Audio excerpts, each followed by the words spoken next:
Hello বন্ধুরা, আজ যাচ্ছি কাটোয়া মসজিদে কিছু জিনিসপত্র কিনতে। তো চলে আসলাম কাটোয়া, দেখতে পাচ্ছ কিনলাম বালতি, গামলা, যেহেতু আমাদের মসজিদে ছিল না। তো দেখতে পাচ্ছ জুয়েল ভাই দাম দর করছে, কীরকম কী দাম নেবে। তো কিনা হয়ে গেছে, দেখতে পাচ্ছ যাচ্ছি কাটোয়া বাস স্ট্যান্ডে। তো জুয়েল ভাইয়ের মাথায় আর আমার ঘাড়ে মাল আছে। তো চলে যাবো কাটোয়া বাস স্ট্যান্ড। দেখতে পাচ্ছ চলে এসেছি কাটোয়া বাস স্ট্যান্ড। এটা হচ্ছে কাটোয়া বাস স্ট্যান্ড। তোমরা কে কে চিনো? এই যে দেখতে পাচ্ছ মোড়বাঁধ কৃষ্ণনগর।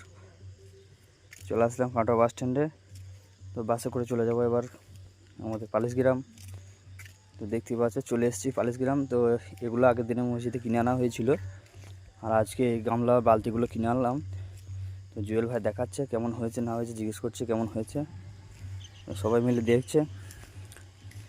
তোমরা কমেন্ট করে জানাবে বন্ধুরা কেমন হয়েছে আমাদের মসজিদের জিনিসগুলো। যদি ভালো হয়ে থাকে তাহলে কমেন্ট করে জানাবে। সবাই লিখবে আলহামদুলিল্লাহ।